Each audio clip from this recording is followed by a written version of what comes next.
Hello everyone, welcome to our channel ISC Steno. We are starting the passage at speed of 80 words per minute. Start. Madam, I beg to move that the bill to provide for the redressal of grievances of employees in hospitals and certain other institutions and for matters connected there with or incidental thereto be taken into consideration. Madam, as you are aware, following the judgment of the Supreme Court in the Bangalore Water Supply and Sewerage Board case, which gave a very wide interpretation to the term industry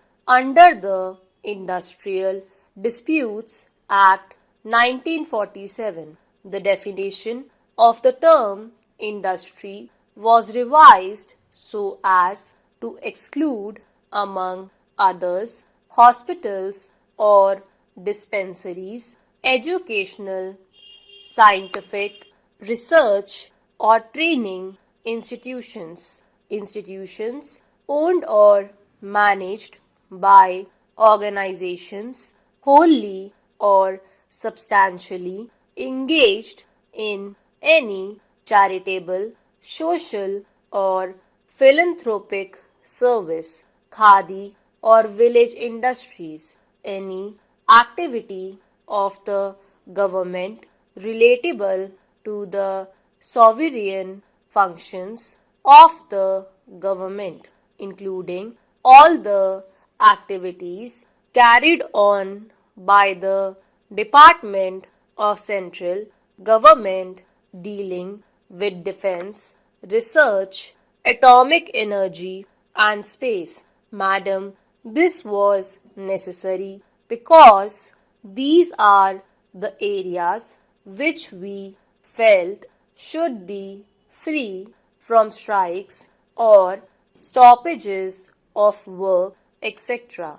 in the interest of general public promotion of voluntary effort, efficient discharge of the sovereign functions, administrative, legislative and judicial of the government, and also with a view to protecting vulnerable sections of industry, while most of the provisions of the said Amendment Act of 1982 have been enforced, the said Section 2E could not be enforced because it was felt that before excluding certain establishments or institutions from purview of the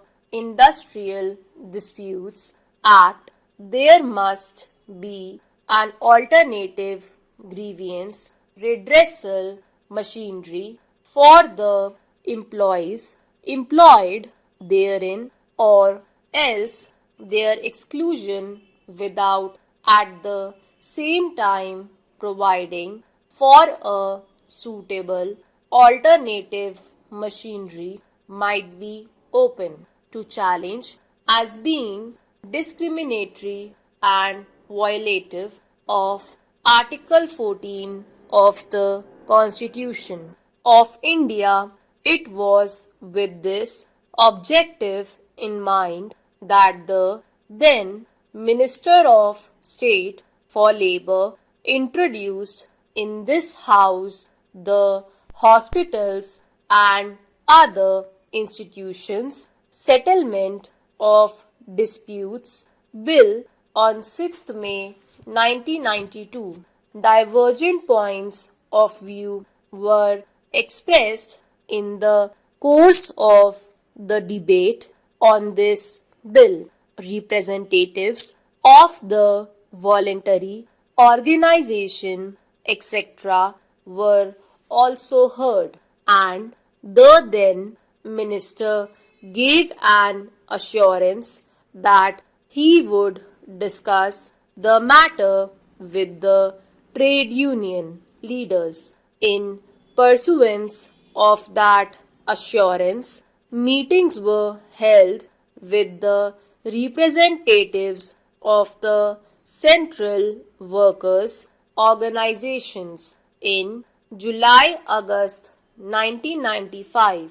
In the light of the discussions held with different persons concerned, we have now brought forward another bill which is much simpler than the previous one and embodies for the employees concerned a machinery which would be largely internal to each organization. The bill, which is now before the House, is in pursuance of government's desire to provide for a proper procedure and machinery for the redressal of individual and collective grievances. The arrangements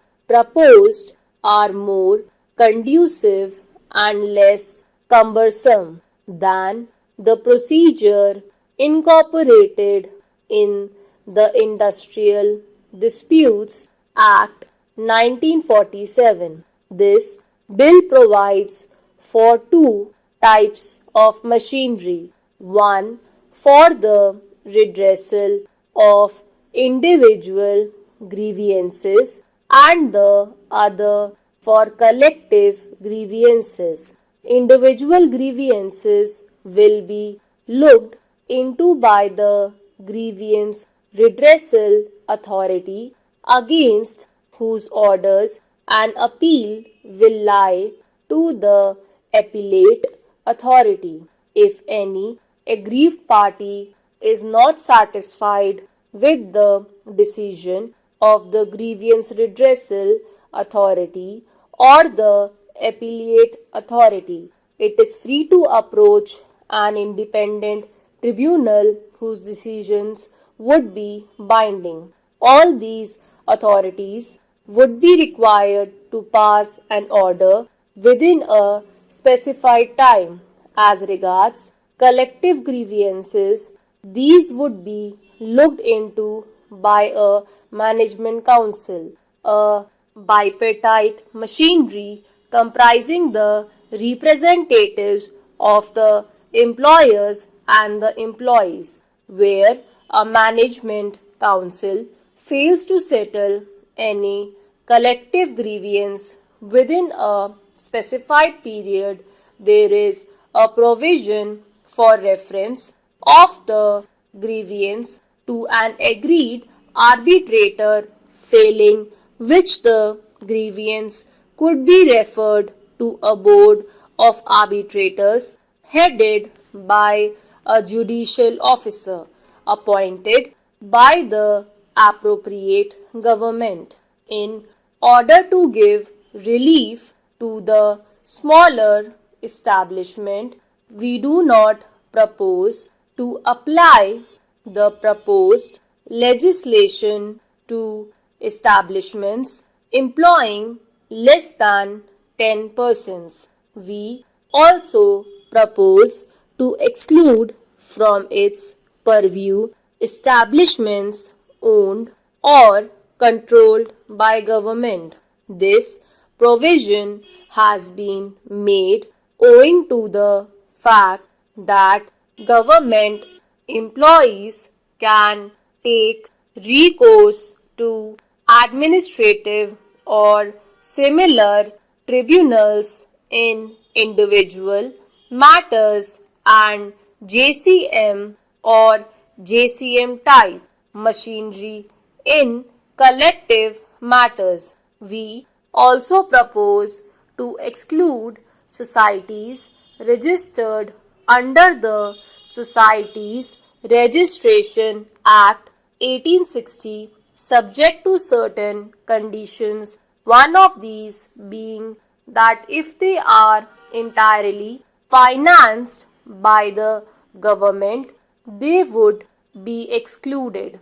Besides, educational institutions will cease to be covered in due course as and when the appropriate government makes a law for the redressal of grievances of employees. The government will have the power to exempt any establishment from its purview. Stop.